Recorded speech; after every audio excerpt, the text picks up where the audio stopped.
combining traditional forms and techniques, etching with new media, installation, I try to materialize my point of view about the learning process of both personal and collective history.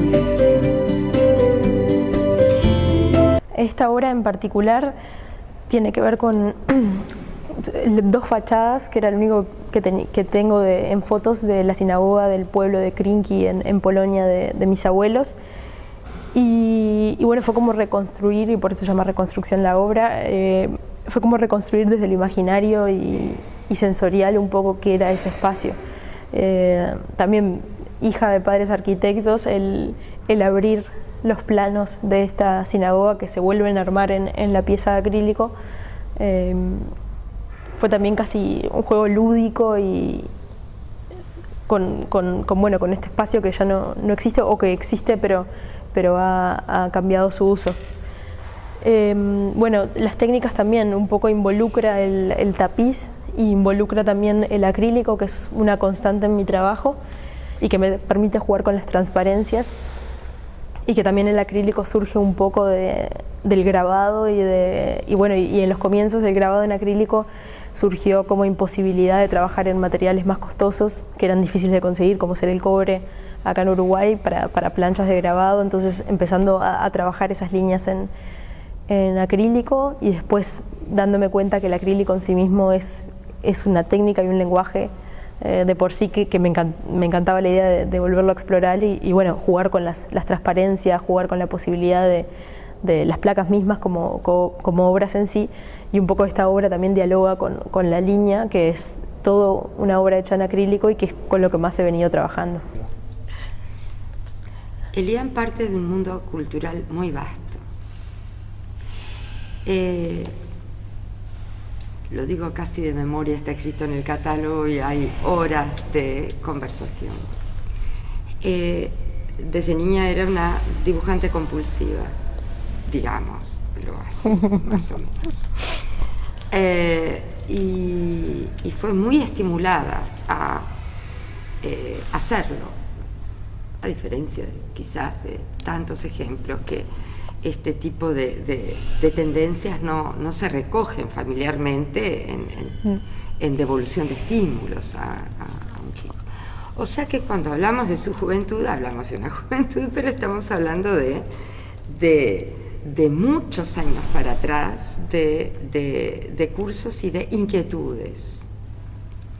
Es decir, que se cría en un mundo cultural y es estimulada hacia otros talleres, hacia técnicas que iban surgiendo en su interés a lo largo del tiempo. Tienes un tiempo muy largo comparativamente a otros artistas de formación. Entonces, cuando hablamos de juventud, también hablamos de experiencia tempranamente advertida y impulsada y estimulada. Entre otras cosas, no abandona la danza y no abandona el teatro como espectadora y como partícipe.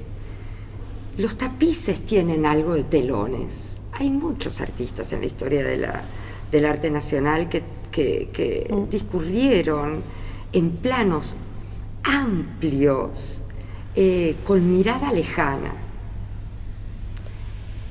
con mirada distante a la obra. Estamos frente a los tapices, pero en realidad estos planos morosos de movimiento se observan a la distancia, casi como una escenógrafa que lo es, teatral. Entonces hay mucho de cuerpo en el coser, pero hay mucho de espectadora y de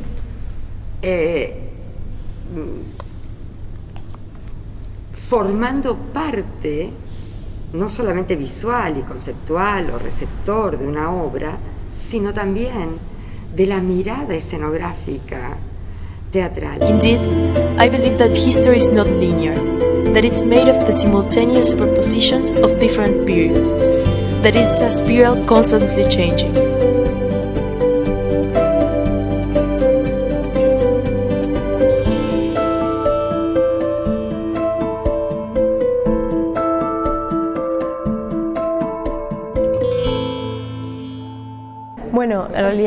mientras estaba estudiando Bellas Artes, estudié animación y bueno, uno de mis profesores de animación cuando estábamos terminando me dice, estamos haciendo un largo, necesitamos más animadores. Así que en realidad me integré en los últimos meses de trabajo de animación de la película Nina y debo decir que fue un placer trabajar en ese largometraje, porque toda la gente involucrada trabajando desde un amor increíble por lo que estaban haciendo y por el querer sacar también una de las primeras películas largometrajes animados en Uruguay, haciéndole también frente a muchas problemáticas de infraestructura y técnicas que nada, un equipo de animación uruguayo con las... montón, ¿no? Mira, en realidad hay mucha gente trabajando, pero animadores fijos era alrededor, no me quiero confundir la cantidad, pero menos de 20 personas haciendo la parte de animación. O sea que en realidad contando con muchas desventajas con respecto a equipos mucho mayores de trabajo, y aún así para mí es un producto que se nota... Tú también, ¿no? Bueno, más bien en la parte de animación, no en la parte de dibujo ni de diseño ni nada, sino en articular los personajes. Y como te digo, participé en realidad en una ínfima parte, ¿no? De ese proceso.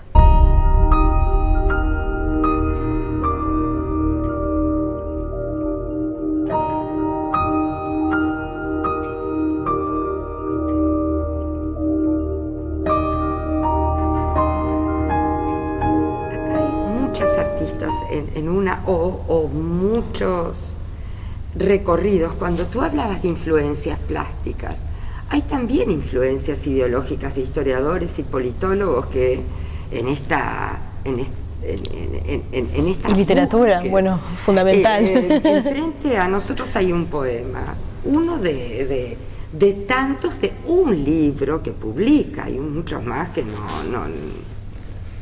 nos están vedados. Cuando habla del segundo y de lo mínimo, yo no sé si hablaría desde su ser femenino, por la puntada, bueno, hay tantos astres.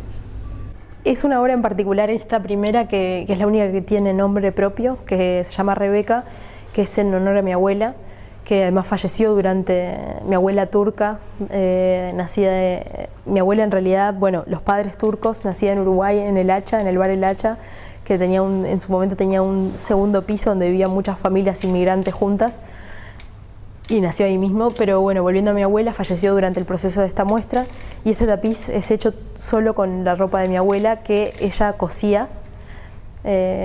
Era modista, entonces se puede, incluso en el tapiz visto de detalle se pueden ver los remaches que ella hacía, las tablillas de su pollera, y bueno, y toda esta ropa de mi abuela, que es la que compone este paisaje de guerra. ¿De dónde era ella? Mi abuela era, como te digo, nació en Uruguay, pero la familia venía de Esmirna, de Turquía. Y bueno, y un poco también las telas elegidas, varias de estas telas, no en este tapiz que son solo de mi abuela, sino en otros, los compraba en una tienda turca en Bélgica, en Gante, cuando estaba viviendo allí, por azar. No fue porque buscara una tienda turca, sino porque eran los que más se encargaban de la venta de telas. Así que es un poco, también la obra en sí misma tiene como estos guiños del destino, digamos, que vuelven a aparecer a distintos niveles de la obra.